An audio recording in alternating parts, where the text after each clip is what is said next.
Halo guys, selamat berjumpa lagi. Hari ini tanggal 1 Mei 2023. Sebelumnya gue mau ucapin terima kasih buat teman-teman yang udah subscribe channel ini. Ya nggak nyangka ya banyak juga yang respon dengan positif. Makasih buat abang-abang, po, bro, sis, dan semuanya. Nah, semoga aja ya channel ini ada manfaatnya lah ya buat kita semua. Oh ya, sekali lagi perlu gue sampaikan di sini gue cuma sharing ya, sharing progres investasi gue.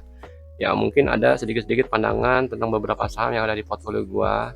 Tapi buat kalian yang ingin menjual atau membeli saham tetap ya harus dan wajib untuk mempertimbangkannya sendiri dengan analisa yang lebih dalam. Ya jangan sampai lah ya kalian rugi. Kan mending nggak usah untung daripada harus rugi. Ya tapi semoga apa yang ada di video ini nanti bisa jadi referensi buat bahan pertimbangan kalian.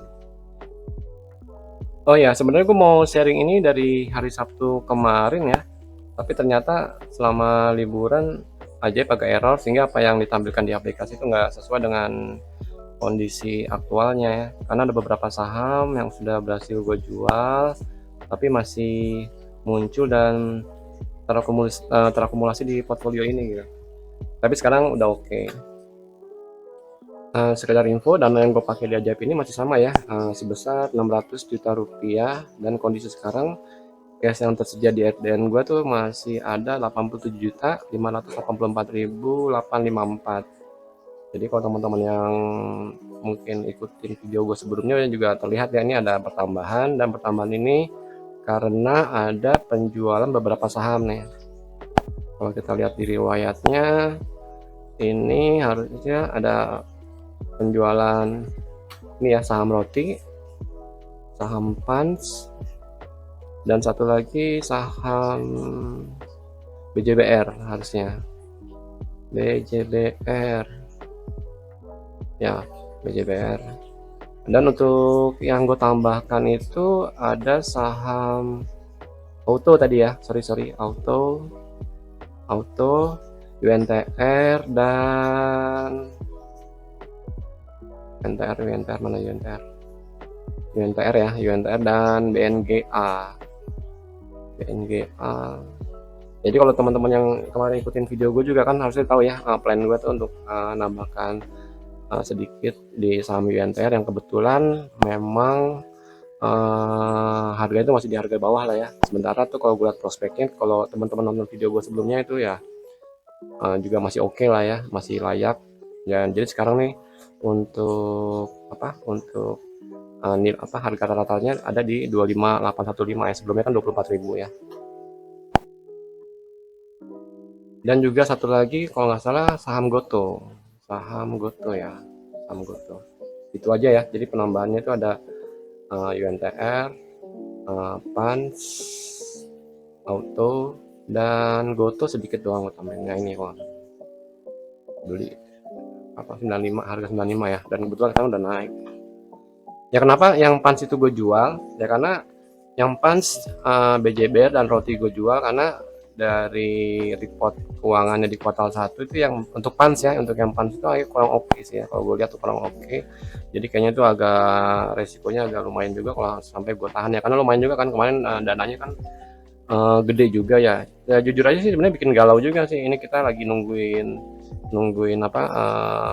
dividennya, sementara ini kuartal satunya juga barengan keluar kemarin di tanggal 28 kalau nggak salah, tanggal 28 Maret ya keluar ya itu artinya agak dilema juga ya. Tapi dengan dana yang lumayan besar, gue pikir gue mau coba masukin ke saham yang lebih berpotensi lah ya, nggak apa-apa ya. Jujur sih kalau di sini memang terpaksa ya, ini ada cut loss 1 juta ya. Jadi dana gue kemarin di Pans itu lumayan 60 juta, dan cut loss dalam kondisi yang turun ya, karena masih turun tapi udah lumayan naik sih. Sebelumnya kan lumayan tuh 5 juta tuh, sempat profit 5 juta gue tungguin, tapi gue tungguin sampai akhirnya naik lagi.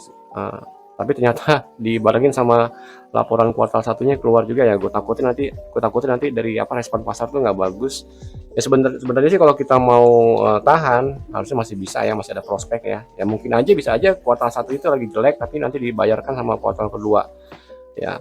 Tapi daripada resiko, akhirnya gue jual dulu sambil ya berharap nanti ada saham yang lebih potensial ya. Jadi dengan waktu dekat mungkin akan lebih cepat dapetin profitnya. Sementara untuk BJBR sih, untuk BJBR kenapa gue jual itu aja sih. Ya gue ngeliat nih kayaknya saham bank udah lumayan banyak. Jadi kalau sekilas aja ya, sekilas aja pandangan gue nggak belum bisa kasih argumennya. Ya kayaknya nih untuk growth-nya gue lihat nih dan terbukti nih kayaknya lebih prefer di BNGA dulu ya. Jadi dananya gue taruh di BNGA, makanya kenapa gua masukin ke BNGA, apalagi dengan momen harganya yang lagi koreksi. Kan BNGA kemarin kan lagi koreksi tuh setelah pembagian dividen. Nah jadi harganya sempat koreksi, kayaknya harganya cukup bagus dengan perhitungan gue, margin safety-nya lebih tinggi, jadi akhirnya gue masukin dananya ke BNGA nih. Sementara kalau roti juga sama, untuk yang roti juga sama, kenapa gue jual, karena untuk kuartal satunya agak kurang bagus ya, dan itu kondisinya sih gue jual nah lumayan jauh juga nih, hampir 50% turunnya ini. Kuartal satunya turun IPS pertamanya, dan kalau di setahun kan tuh bisa sampai 32 lah ya, ini estimasi aja sih, tapi harusnya bisa jadi acuan kita juga. Ini kalau di setahun kan ini malah di bawah 2021 ya. Yang jadi takut kan ini ya, yang jadi agak ngeri itu kan nanti respon pasarnya itu ya, mungkin perusahaannya itu masih bisa growth ya. Ya dengan kondisi yang kemarin gue lihat, gue belum nggak ada bahkan sih lagi profit sih. Yang kalau teman-teman lihat video gue sebelumnya itu lagi profit ya, jadi ya sebaiknya gue take profit dulu ya, sambil gue amankan dananya di RDN. Kan lumayan juga, nanti kita punya dana cash, kalau nanti ada momen-momen yang lebih bagus lagi kita bisa masukin ke saham yang lebih bagus gitu. Jadi untuk yang kondisi update seperti itu. Jadi saat ini untuk urutannya ini ya, berpindah dari awalnya UNTR yang peringkat pertama sebagai return tertinggi, sekarang ini masih di ASI ya. ASI masih tetap oke nih, sentimen positifnya masih banyak ya, dia mau bagi dividen. Terus juga kuartal satunya masih oke, bagus, kuartal satu masih oke. Kalau teman-teman cek di RTI juga masih oke, bahkan growth ya, growth ASI growth ya, lumayan loh nih growthnya. Dan itu ada karena dia kalau nggak salah itu kan dia dapat dividen juga, dividen yang besar dari UNTR. Jadi tercatat baru di kuartal satu ini ya, dividen lumayan kalau nggak salah 14 triliun itu, dan tercatat di kuartal satu ini ya. Kemungkinan ini juga akan tetap growth ya, nggak akan lari-lari jauh lah dari sini ya. Dan dengan harga yang sekarang ini masih oke lah ya untuk kita keep sambil menunggu menunggu jadwal pembagian dividennya. Kalau nggak salah tuh sekitar tanggal 4 Mei kalau nggak salah. Oh tanggal 5 Mei ya, yang dividen Astra ini keluar ya. Jadi kita wait and see aja, ngelihat kondisinya, kita keep dulu. Di PCC juga sama nih, PCC sama juga kuartal satunya oke, jadi kita tetap keep, masih oke. Di PCC bahkan agak naik ya kalau nggak salah ya. Di PCC iya naik terus nih, dari 3389 dan sekarang ini 93 ya, diproyeksikan 93 dengan cara disetahunkan ya. Ini masih oke, dan sekarang udah naik tinggi banget. Ini mungkin kalau di video sebelumnya teman-teman cek juga, kalau nggak salah belum sampai 16% lah ya, masih 700 di bawah. Sekarang udah naik ya, udah break ke 700. Mudah-mudahan nih masih tetap bertahan dan kuartal berikutnya masih oke. Untuk UNTR ya tadi UNTR setelah kita tambahkan nilainya ini, jadi persentasenya juga turun, ditambah lagi dengan ARB ya, dengan ARB kemarin satu kali ARB ya. Mudah-mudahan nih nggak panjang-panjang lah ARB-nya ya, karena ini nafasnya cuma tinggal satu kali ARB lagi nih ya. Jadi satu kali ARB harusnya mudah-mudahan bisa rebound sesuai dengan prediksi perhitungan kemarin, karena prospeknya masih bagus. Jadi kita tetap keep ya. Jadi totalnya sekarang udah lumayan bertambah nih, dari awalnya sekitar 80-an ya. 80-an, enggak deh, 70-an lah. Enggak deh, 70-an lah, sekarang udah 100-an. 90-an ya. Karena gue tambahkan ini 24 juta ya, 70-an. 79 sekitar 68 juta. Seperti itu ya. Ya mudah-mudahan sesuai dengan prediksi gue ya, itu bisa bertahan dan bahkan bisa naik ya. Jadi itu. Ya BRI lumayan bagus, lumayan oke nih, tinggi loh. Lumayan tinggi nih, kenaikan yang lumayan tinggi nih. Sampai ke 5100. 1500 ya. Ini adalah salah satu saham yang mau gue tahan terus. Ya jadi kita tetap monitor dan wait and see aja ya, sambil terus monitor laporan keuangan yang kebetulan laporan keuangannya kemarin kan kalau teman-teman juga sempat monitor, laporan keuangan masih oke lah ya nih untuk bank-bank ini, makanya tahun ini masih oke sih. Ini bisa sampai 409 loh ini lumayan sekitar 25% ya, 20-an lah, 20-an persen sampai 25% peningkatannya. Jadi itu masih layak kita pertahankan lah ya, dengan harapan nanti terus tambah lagi labanya tambah naik lagi ya, nanti kan jatuh-jatuhnya kan akan berimpact pada dividen yang kita terima juga. Nah GoTo juga kemarin sih ya, ngelihat dari laporan keuangannya sih harusnya oke ya, ini ada pertumbuhan ya walaupun belum positif GoTo, jadi ini kayaknya dengan nilai segini ya itu oke-oke aja sih buat tambahin, dan syukur ini memang udah naik ya. Ya agak nyesel sih tapi ya nggak apa-apa. Jadi sementara nih kita tahan aja, bagus, sambil ngelihat prospek kedepannya yang mudah-mudahan nanti ada orang yang punya pandangan sama juga ya, dan GoTo bisa tetap mencetak kinerja yang makin positif. Nah sekarang kan GoTo kalau nggak salah masih minus sih, tapi memang ini udah berkurang minusnya nih harusnya nih, karena dia minus 3 nya diproyeksikan di tahun ini ya minus 13 ya di akhir tahun 2023 ya. Yang mudah-mudahan kalau memang nanti pertumbuhannya masih sama, ini kan bisa ke nilai positif ya. Dan dengan nilai sekarang kalau orang yang mau invest mungkin bisa juga ya kepikiran ke situ, walaupun nggak bisa kita realisasikan keuntungannya di beberapa tahun ke depan sih ya, masih jauh ya. Jadi dengan nilai sekian ini ya gue rasa sih oke-oke aja sih ya, kita tahan dulu. BMRI sama lah ya, bank-bank tuh oke lah semuanya, bank-bank sampai BNG sempat gue tambahin juga, cuman bank ini BMRI tetap gue keep aja, belum ada gue tambahin karena belum ada momen. Jadi nanti sambil menunggu momen aja biar nanti kita bisa lebih optimal gitu, jangan maksain lah udah naik tinggi misalnya atau belum ada sentimen positif lagi kita tambahin lagi. Ya Pegas sih nggak bagus nggak jelek juga sih Pegas, tapi dengan harga sekian kayaknya masih layak lah kita pertahankan ya, sambil kita wait and see. Yang Pegas itu kalau nggak salah nggak jauh lah ya, itu ada pertumbuhannya tuh. Nah ini dari 212 sekarang ke 213 itu proyeksinya ya. Ya mudah-mudahan aja nanti di kuartal kedua ini ada peningkatan yang harusnya sih bisa itu ya, menaikkan EPS finalnya nanti di 2023 2024 sorry. Pegas Jekon masih oke, cuman kuartal satunya belum keluar yang 2023, jadi masih tetap bisa layak kita keep ya, dikit juga lah nilainya ini, maksudnya syukur-syukur nanti ya ada kenaikan. Nanti ini mungkin TEPG nih yang jadi catatan ya, TEPG catatan ini akan gua harus dianalisa lagi lebih dalam TEPG ya ini, karena lumayan juga dananya, sementara kuartal satunya tuh kurang oke TEPG. Ini belum sempat gua analisa ya, mungkin nanti abisnya gua akan analisa. Ini kuartalnya anjlok banget, jauh banget ini kayaknya mungkin bisa dipertimbangkan untuk bisa dianalisa dulu ya, dianalisa kenapa nih turunnya dan laporan keuangannya ya, mungkin dari harga CPO yang turun dari tahun kemarin bisa dipertimbangkan untuk ditarik dulu ya, mumpung ini masih ada sedikit profit ya.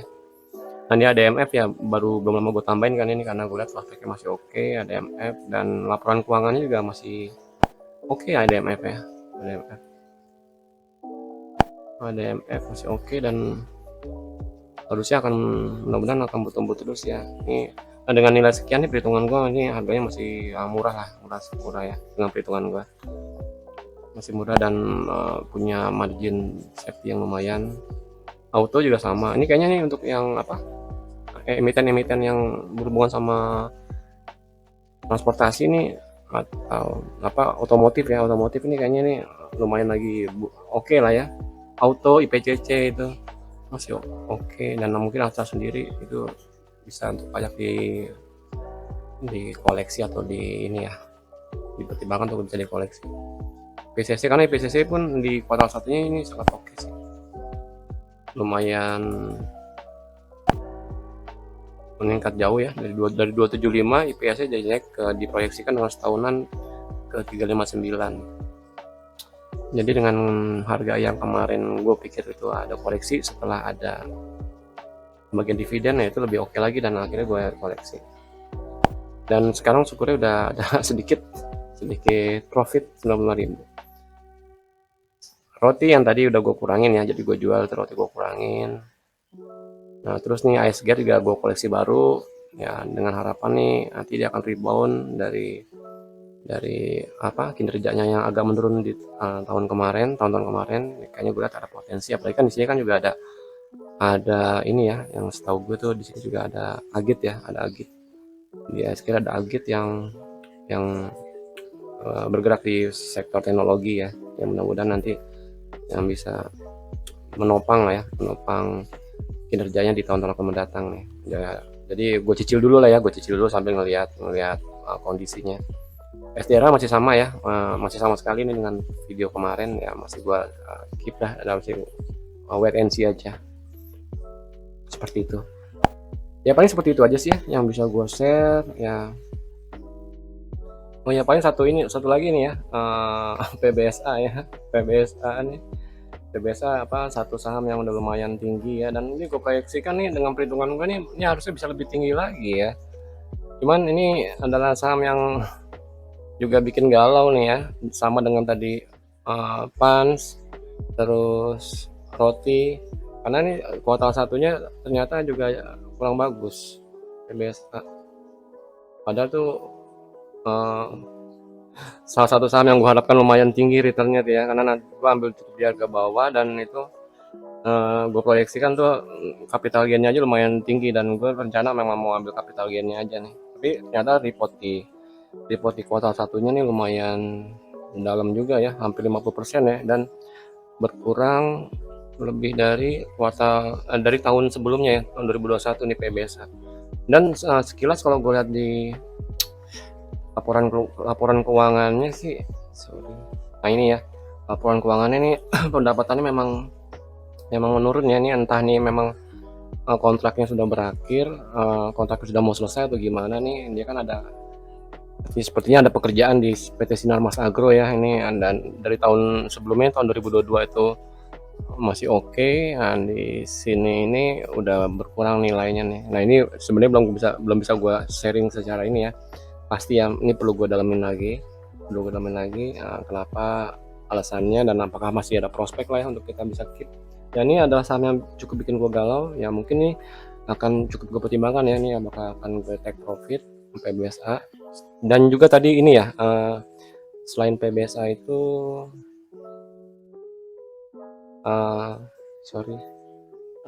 itu TAPG ya, TAPG, PBSA lah. Ini dua saham ini kayaknya mesti dianalisa lagi lebih dalam. Oh ya, buat teman-teman yang kemarin sempat ada yang request ya Excel ya, itu sebenarnya lagi gue siapin juga sih ya, mau gue siapin untuk gue share, cuman ada yang perlu gue rapin lagi tuh ya. Jadi Excel yang buat ngitung harga wajar, dan buat mantau juga sih kalau kita punya watchlist atau saham yang mau kita incer lah ya. Jadi emang enak juga sih kalau kita punya ini, dengan cara gua aja sih ya, cara gua kita mantau saham ini kira-kira harga wajarnya berapa, terus punya apa ya, punya margin safety-nya tuh berapa lah ya. Nanti gimana, gue lagi mau rapin sebentar ya, rapin dulu, nanti mungkin di next video akan gue share. Oh ya, dan ini udah gue buatkan juga ya, apa, sebagai rangkuman lah ya pencapaian portfolio sampai saat ini 1 Mei 2023. Jadi tadi sama-sama kita udah lihat dana yang diinvest itu 570 juta sekian. Terus dana yang tersisa di RDN itu ya ada 87 juta sekian. Nah ini ada dividen yang lagi on the way lah ya, on the way. Ada BNG dan UNTR nih, harusnya nanti 10 Mei kita terima 1,5 juta. Dengan UNTR juga karena sudah ditambahkan beberapa lot ya, 8 lot ya, jadi sekarang lot yang terhitung harusnya 36 lot. Nah nanti dividen yang terima juga harusnya 22 juta sekian. Nah total dananya tuh harusnya kalau dihitung dari semuanya adalah 681 juta. Nah, dengan modal yang 600 juta ini masih terhitung ada floating profit 81 juta.